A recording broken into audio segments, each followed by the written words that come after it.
다니엘 하면은 가장 유명한 내용이 바로 오늘 이 본문입니다.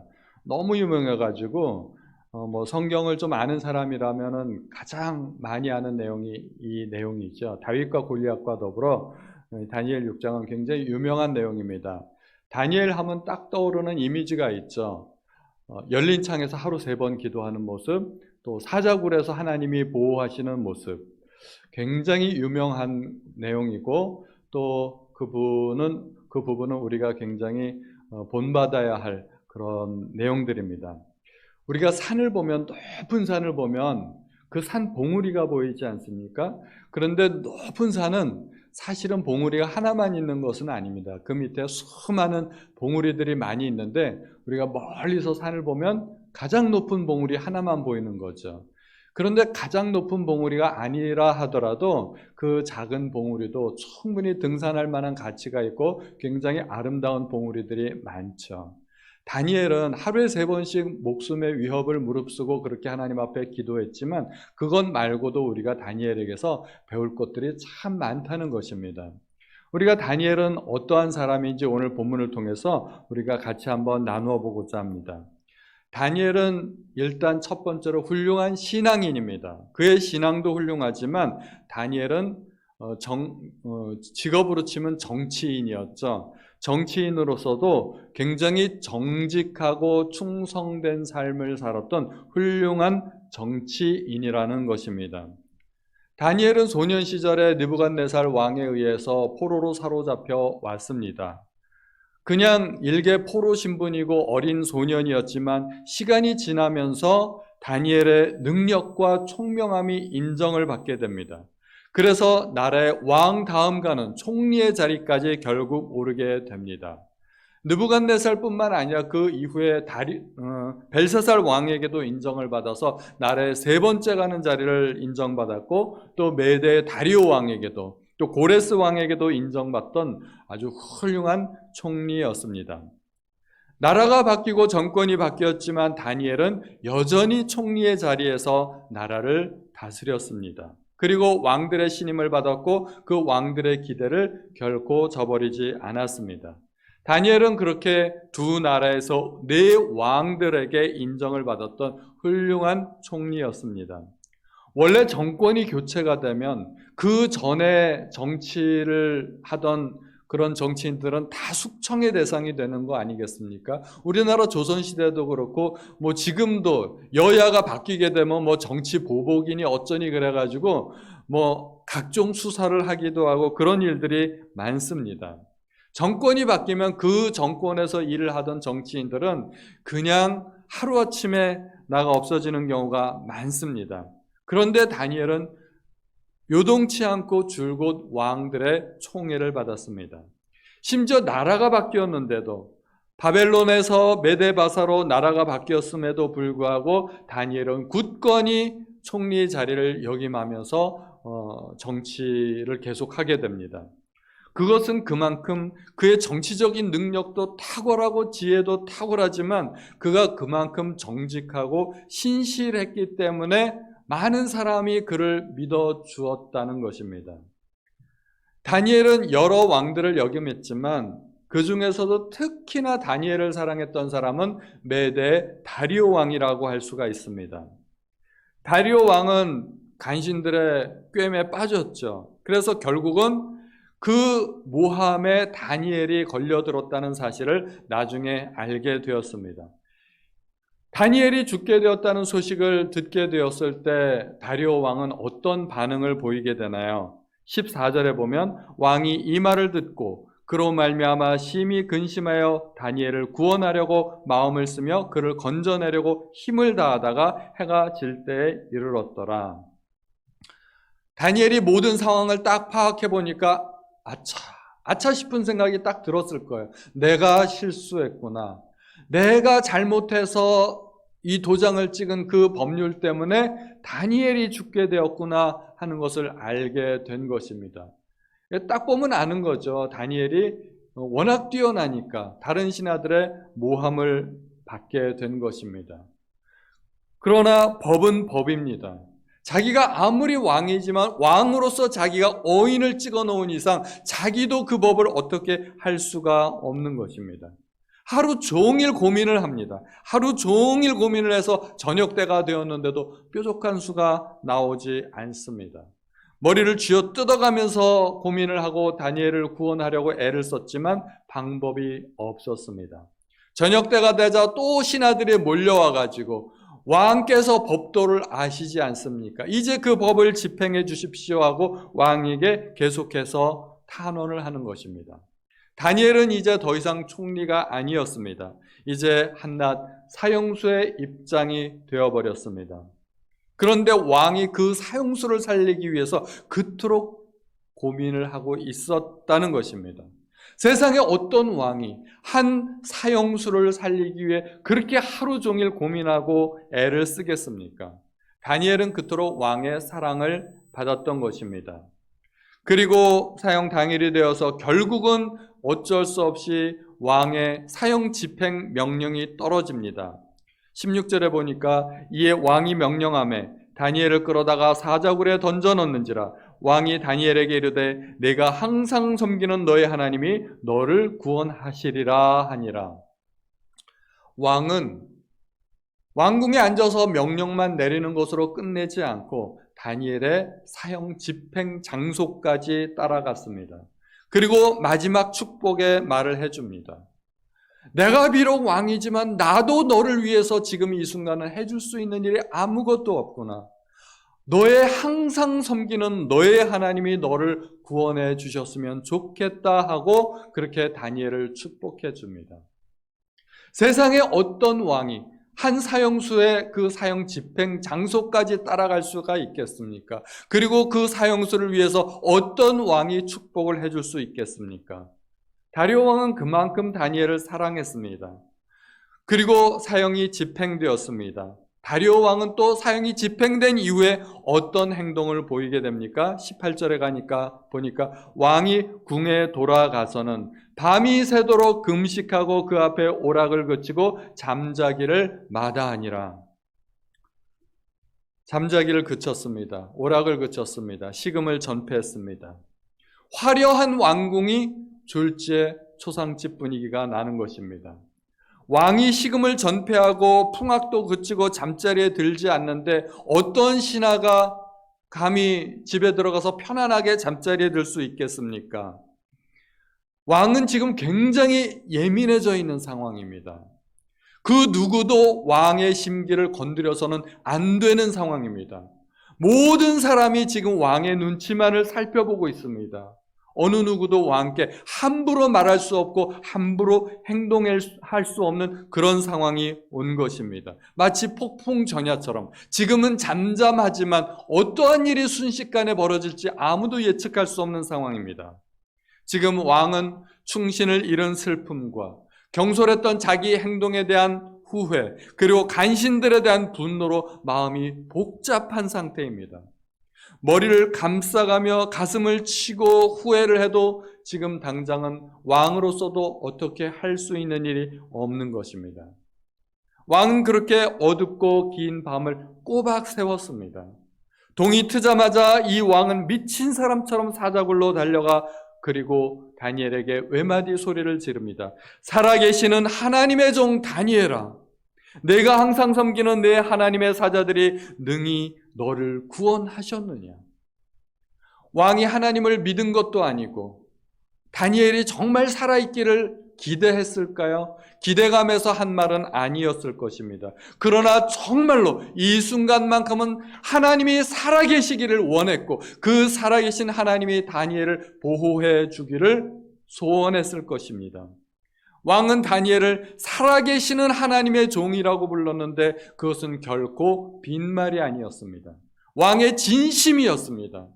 하나님이 정말 살아계시기를 바라고 그 하나님이 다니엘을 보호해 주기를 원했던 것입니다. 기대는 안 했을지라도 그만한 강렬한 소망이 있었다는 것입니다. 우리는 이 순간에 조금 의아하게 생각해야 될 부분이 한 부분 있습니다. 살아계시는 하나님의 종 다니엘아.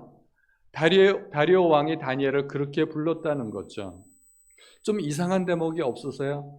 다니엘을 일컬어서 다니엘아 불렀는데 이상할 리가 없죠. 다니엘의 이름이 다니엘이니까 다니엘을 보고 다니엘이라고 부르는 게 뭐가 이상하겠어요.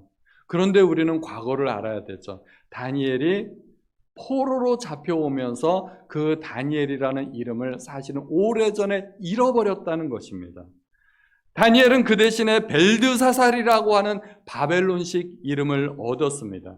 그리고 느부갓네살은 다니엘을 부를 때마다 벨드사살아 벨드사살아 그렇게 불렀습니다. 4장 9절에 보니까 박수장 벨드사살아 내 안에는 거룩한 신들의 영이 있은즉 어떤 은밀한 것이라도 내게는 어려울 것이 없는 줄 내가 아노니 내 꿈에 본 환상의 해석을 내게 말하라.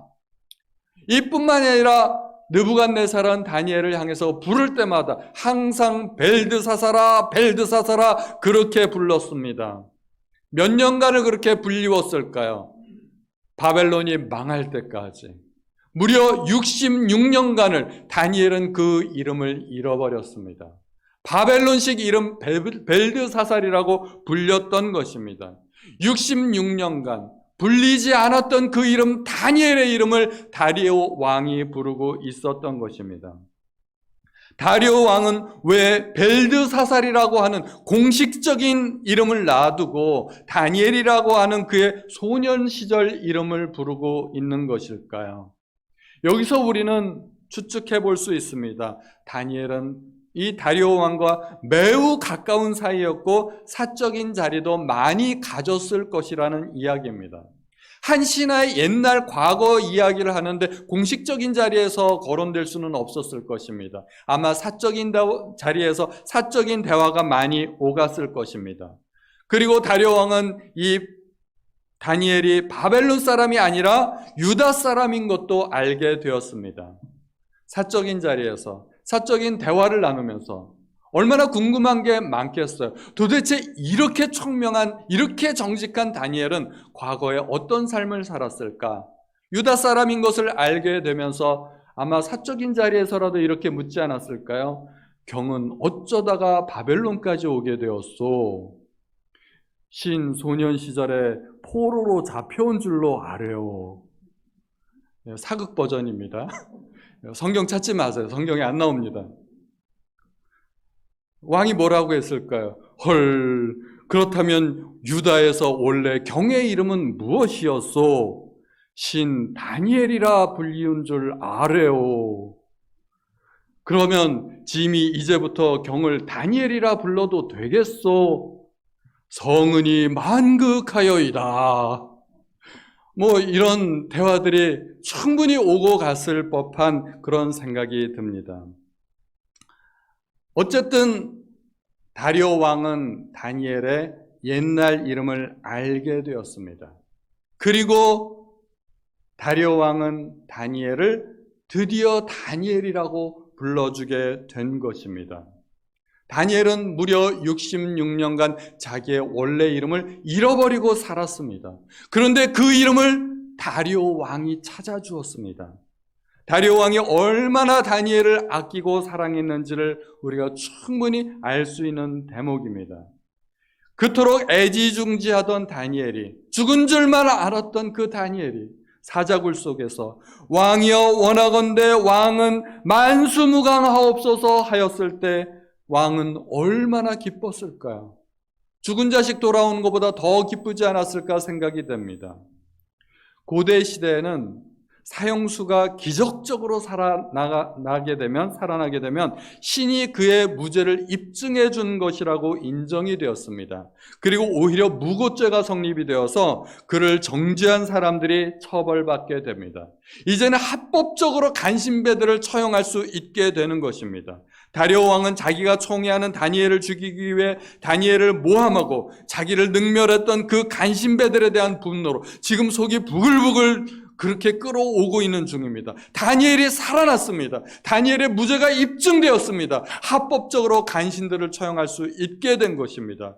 그 간신들을 끌어오게 해서 당장의 사저굴에 쳐넣게 되었습니다. 본인들만 처형하는 것도 부족해서 가솔들마저 함께 처형하도록 명령을 내렸던 것입니다. 이렇게 다니엘은 다리오 왕의 각별한 사랑과 신임을 얻었습니다. 다니엘이 뭘 그렇게 잘 보였을까요? 다니엘이 뭐가 그렇게 훌륭했기에 역대 왕들에게, 심지어 다리오 왕에게 이렇게 사랑을 받고 신임을 받았던 것일까요? 하루에 3번 기도했던 것 때문에? 하루에 3번 기도하면 왕에게 이런 신뢰를 받을 수 있을까요? 다니엘이 하나님을 그토록 잘 섬기고 신앙이 출중하면 왕의 총애를 받을 수 있는 것일까요?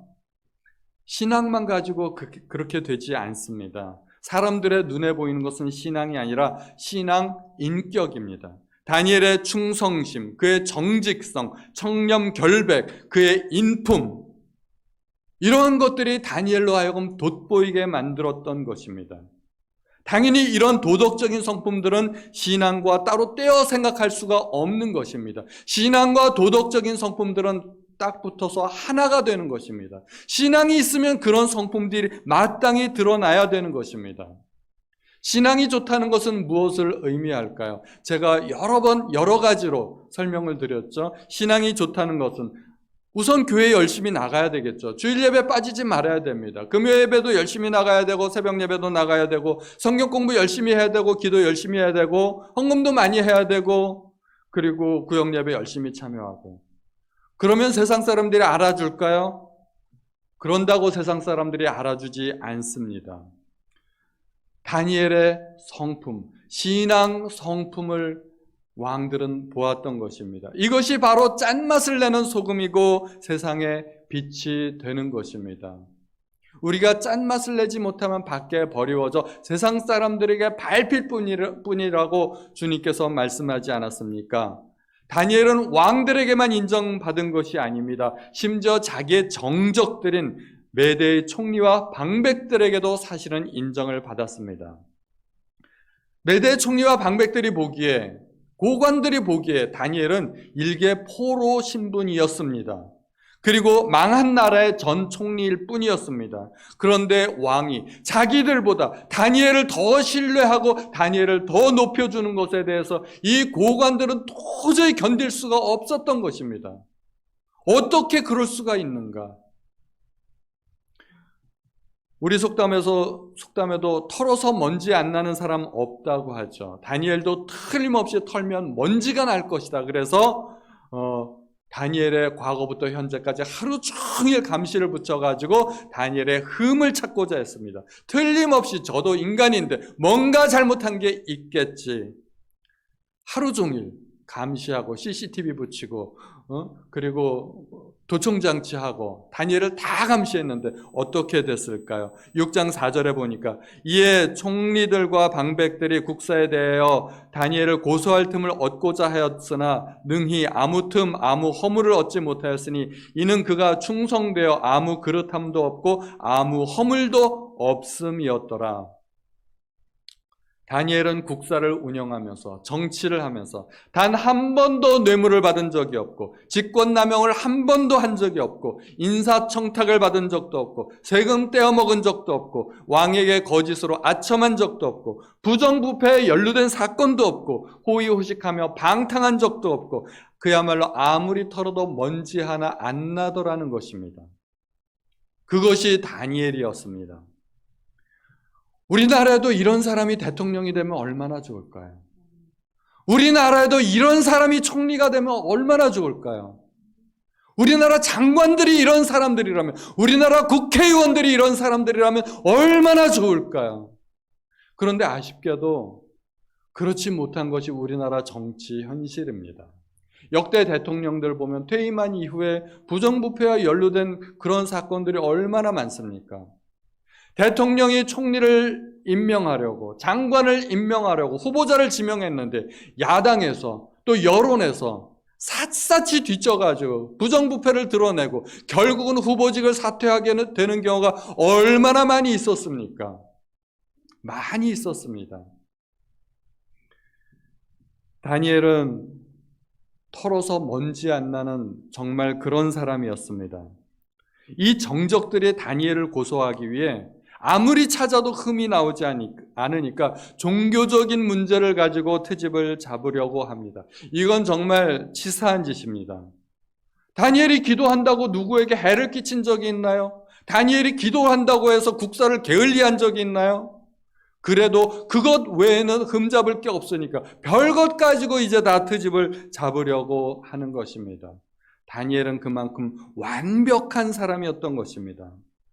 우리는 다니엘의 신앙을 존경합니다. 우리는 다 다니엘처럼 되어야 됩니다. 그 훌륭한 신앙은 죽음 앞에서도 겁을 내지 않고 하루에 3번 꿋꿋이 기도하던 것, 물론 그 신앙 본받아야 됩니다. 그러나 그것뿐만 아니라 삶 속에서 거짓과 타협하지 않으면서 자기의 청렴 결백을 지키고 정직을 목숨처럼 여기며 살았다는 것입니다. 오늘날 얼마나 많은 그리스도인들이 세상에서 세상 사람들에게 손가락질 받고 또 그리스도인으로서 빛과 소금의 역할을 못하고 살아갑니까? 집사인데, 권사인데, 장로인데 세상 사람들에게서 그거 숨기고 내가 그리스도인이 아닌 것처럼 세상 속에서는 그들과 똑같이 살아가는 모습을 우리가 얼마나 많이 경험합니까? 다니엘은 물론 훌륭한 신앙을 가진 그리스도인이었지만, 그는 훌륭한 신앙인이었지만 신앙을 떠나서도 그는 정치인으로서 흠잡을 데 없는 훌륭한 정치인이었다는 것입니다. 그만큼 그는 왕에게도 인정받고 심지어 정적들에게도 인정받는 훌륭한 사람이었습니다. 시비할 거리가 없자 다니엘을 시기한 120명의 고관들, 2 총리가 다니엘을 모함하기 시작합니다. 하루에 3번씩 기도하는 것 외에는 흠을 잡을 수 없다는 것을 알고 그 사실을 악용하고자 하는 것입니다. 왕 앞에 나아가서 왕에게 간언합니다. 이제부터 30일을 정해서 30일 동안 그 누구에게도 왕 외 다른 신이나 다른 사람에게 무엇을 구하면 사자굴에 넣기로 합시다. 이 법을 세우기 위해서 간신배들은 얼마나 심혈을 기울였는지 7절을 보면 알 수 있습니다. 얼마나 많은 사람들이 모였나요? 나라의 모든 총리와 지사와 총독과 법관과 관원이 의논하고 한자리 하는 사람들은 다 모였다는 겁니다. 우리나라식으로 얘기하면 우리나라의 전국의 시장, 도지사, 군수, 통장, 반장, 면장, 이장까지 다 모였다는 것입니다. 이렇게 다 모여가지고 법을 세웠다는 것입니다. 다니엘 한 사람을 대적하기 위해서.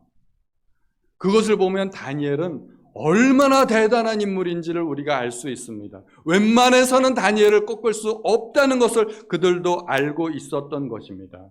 그래서 만조백관이 다 모여가지고 왕 앞에 한 법을 요구합니다.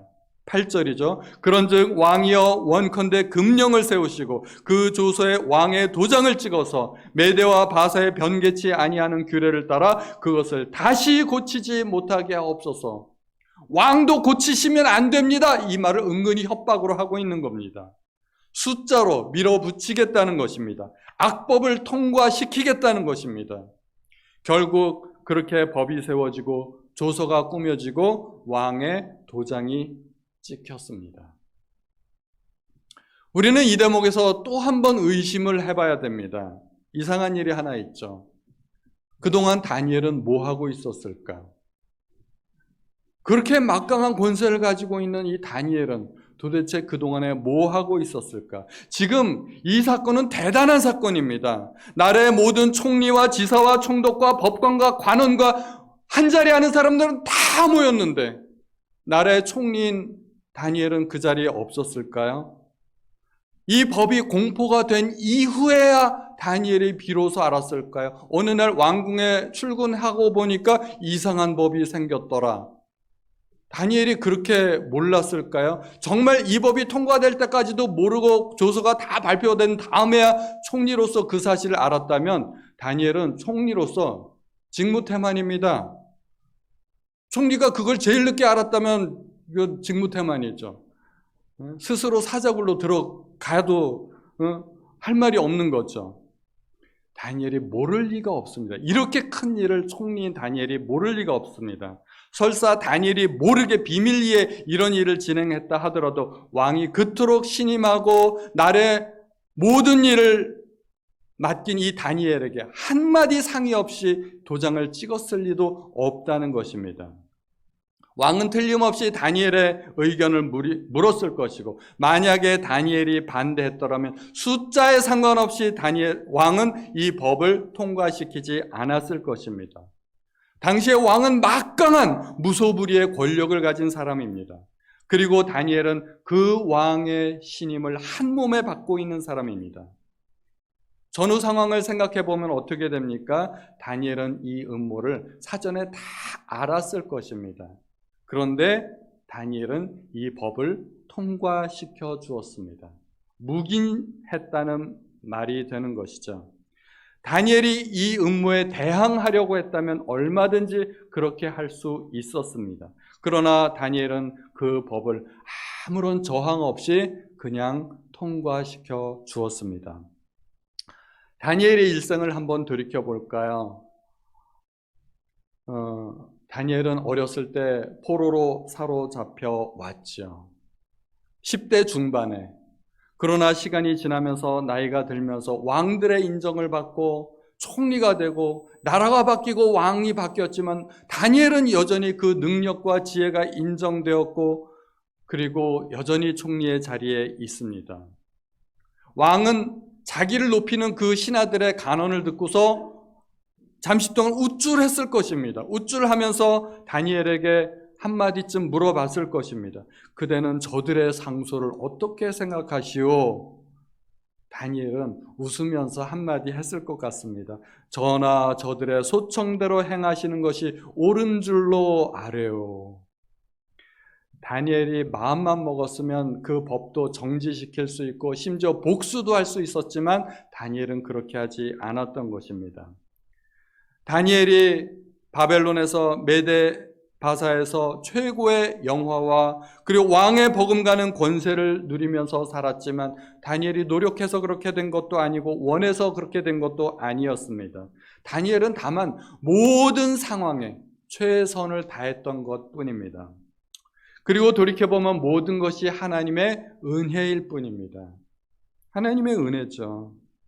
하나님의 은혜 덕분에 지혜도 받았고 왕들의 꿈도 해석하고 지혜로운 대답을 할 수 있었고 그리고 왕들의 신임을 얻었고 지금까지 인도하시고 선하게 역사하신 것이 모든 것이 하나님의 은혜인데 이제 와서 살겠다고 늙은 목숨에 연연하겠습니까? 무슨 여한이 남아 있겠습니까? 다니엘은 자기의 지위와 권세를 이용해서 얼마든지 복수조차도 할 수 있었는데 하나님의 은혜에 맡기면서 그 부질없는 목숨에 연연하지 않았던 것입니다. 심지어 다니엘은 어쩌면 이제 내가 꿈에도 그리던 하나님을 직접 가서 뵐 수 있겠구나. 이제는 인간 왕을 섬기지 아니하고 만왕의 왕 대신 하나님을 내가 섬길 수 있겠구나 하면 은근히 기뻐할 수도 있지 않았을까 그런 생각도 듭니다. 오늘 우리는 다니엘의 충성심에 대해서 알아보았습니다. 사자굴에 갇히는 위험을 앞두고 열린 창문에서 3번 기도한 것, 대단히 훌륭한 일입니다. 그러나 그 신앙이 아니더라도 이미 다니엘은 정치인으로서도 훌륭한 삶을 살았던 것을 우리가 볼 수 있습니다. 다리오 왕과 모든 신하들이 본 것, 그것은 다니엘의 신앙이 아니라 다니엘의 충성심과 그의 정직성이었습니다. 당연히 그런 것들은 신앙의 바탕 위에 세워지는 것이고 신앙과 한 덩어리가 되어서 표현되는 것입니다. 세상 사람들이 뭘 볼까요? 그리스도인들에게서 무엇을 볼까요? 우리의 신앙을 볼까요? 우리가 교회 열심히 나가서 교회에서 봉사하는 것, 그런 거 알아줄까요? 세상 사람들은 그런 거 안 알아줍니다. 우리가 아무리 교회에서 열심히 하나님을 섬겨도 그것은 세상 사람들에게는 인정이 안 되는 것입니다. 세상 사람들의 눈에는 신앙보다는 오히려 신앙 인격, 인품, 삶의 자세가 눈에 더 띄게 되는 것입니다. 다니엘은 그렇게 자신의 신앙을 정직함과 신실함으로 충성심으로 표현하였습니다. 우리는 우리의 신앙을 어떻게 보여줄 수 있을까요? 교회 말고 세상 사람들에게 우리의 신앙을 어떻게 인정받을 수 있을까요? 우리가 성경 공부 많이 하면 그들이 알아줄까요? 우리가 기도 많이 하면 알아줄까요? 아니면 정말 세상에서 성공해서 유명한 사람이 되고 높은 지위에 오르고 부자 되면 세상 사람들이 우리를 알아줄까요? 그런 것 가지고 우리에게 감동받고 우리를 인정해주지 않습니다. 세상 사람들은 그리스도인들이 세상 속에서 살아가는 삶의 자세를 봅니다. 그것을 보고 그리스도인들을 평가합니다. 그래서 그리스도인들은 교회 안에서보다도 사실은 세상 속에서 더 잘해야 됩니다. 교회 안에서는 조금 실수해도 됩니다. 그런데 세상 속에서는 우리는 절대 실수하면 안 됩니다. 그리스도인들은 세상 속에서 정직해야 됩니다. 그리스도인 사업가들은 직원들의 임금을 착취하면 안 됩니다. 편법을 써가면서 기업을 운영하면 안 됩니다. 그리스도인 직장인들은 상사들을 뒤에서 뒷담하고 욕하고 그러면 안 됩니다. 그리스도인들은 세금을 누락해서는 안 됩니다. 그리스도인들은 상품의 질을 속이면 안 됩니다. 의사들은 과잉 진료하면 안 되고 변호사들은 법을 악용해서 돈을 벌려고 해서는 안 됩니다. 그리스도인 정치가는 정치적인 지위를 남용해서 부를 축적하는 데 사용하면 안 됩니다. 다니엘은 절대 그러지 않았던 삶을 살았던 것입니다. 그래서 다니엘이 인정받았습니다. 다니엘이 그래서 인정받았다면 우리 또한 그러한 삶의 모습으로 인정받아야 되는 것입니다. 교회에서 인정받는 것보다 세상 속에서 인정받는 성도들이 되시기를 예수님의 이름으로 축원드립니다. 다니엘은 하나님께도 인정받았고 사람들에게도 동시에 인정받았습니다. 이것이 바로 우리가 본받아야 할 세상 속에서의 크리스찬일 것입니다. 세상 사람들에게 모두 인정받으시는 성도님들 되시기를 예수님의 이름으로 축원드립니다.